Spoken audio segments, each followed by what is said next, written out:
Are you wrong about how language works?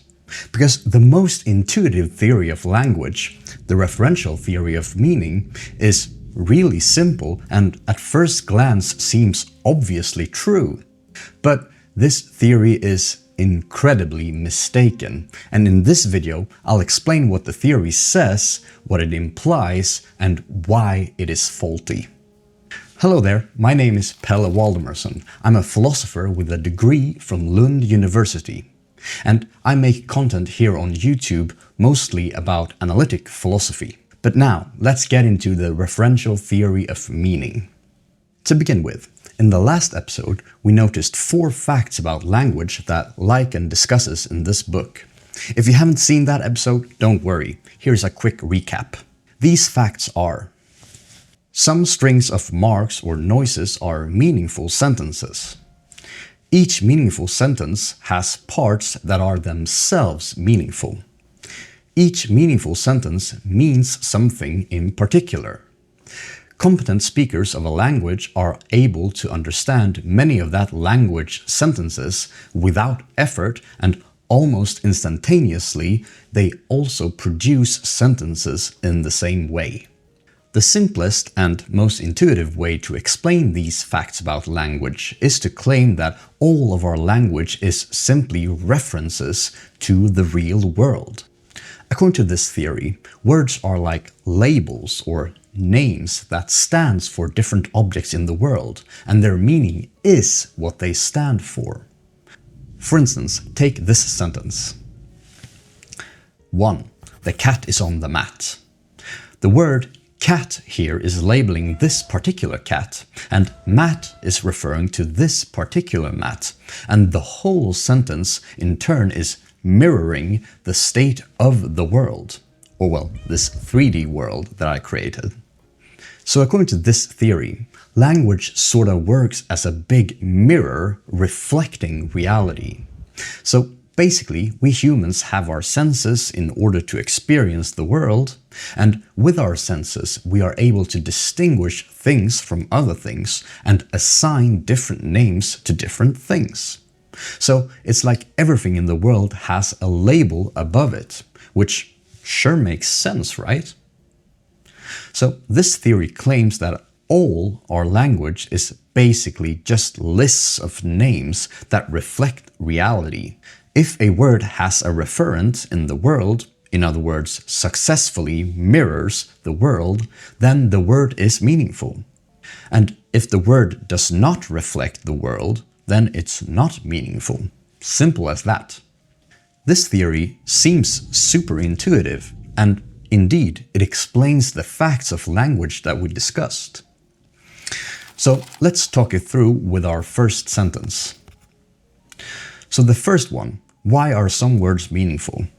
Well, some strings of words are meaningful depending on whether they successfully mirrors or refer to things in the world or not. So how does it explain the second one? Well, each of these words are separately meaningful, right? The word cat is meaningful in itself, and so is mat, because it successfully reflects this 3D world.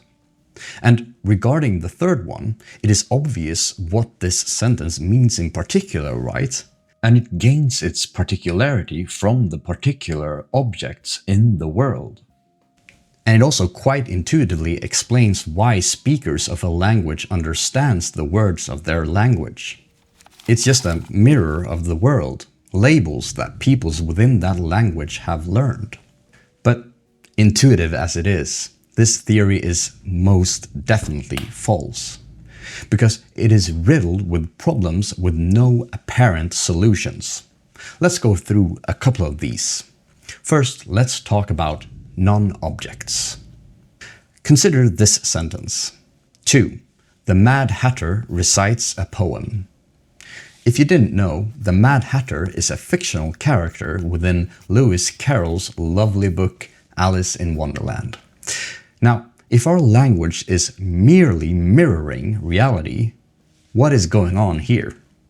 The Mad Hatter obviously doesn't exist in any real sense. So if the referential theory of meaning was correct, then that would render this sentence completely meaningless.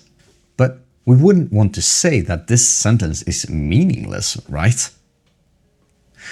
We all can read Alice in Wonderland and grasp certain meanings within the book, even though it does not mirror reality. So, already here, there is something deeply wrong with the referential theory of meaning. We have found a simple and intuitive counterexample to the theory. Just because a sentence doesn't reflect reality doesn't mean it's meaningless. Secondly, quite a lot of our language does not refer to any objects at all in the world. For instance, take the words very, nobody, thee, and, or, etc., etc. These words have no apparent references in the real world. We cannot go out into the world and find the referent of and or etc., etc. So again, another simple counterexample to the theory. There seems to be more to language than simply referring to the world. Then we have the issue of co-referring. Consider these two sentences. 3. Donald J. Trump lives in the White House. And 4. The President of the United States of America lives in the White House. As of today, the words Donald J. Trump and the President of the United States of America refers to exactly the same thing in the world. So, if the referential theory of meaning was true, these two sentences would mean exactly the same thing, and thus would also always be true at the same time. But indeed, that is not the case. After the next election, 3 will be false, while 4 will still be true. Therefore, the meaning of these two sentences differ. If 3 can be false while at the same time 4 is true, they cannot mean the same thing, right? But the referential theory of meaning implies that 3 and 4 are identical because they both mirrors reality in the same way. They both refer to the same object or thing. But we can clearly see that they are not identical. So again, there is something deeply wrong with the referential theory of meaning. Faulty as it is, maybe the referential theory is at least a part of the truth, maybe. Because it seems commonsensical in some way. What do you think? Leave a comment down below, I would love to hear your thoughts. So in this episode, we have discussed, firstly, the referential theory of meaning, and it claims that the only thing language does is referencing, mirroring, or reflecting reality.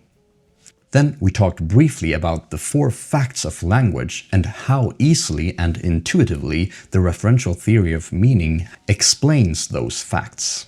Then we discussed the problem of non-objects. The referential theory must be false in one way or another because it cannot explain either how fictions are meaningful or how words like and or because works. And then lastly, we talked about the problem of co-referring.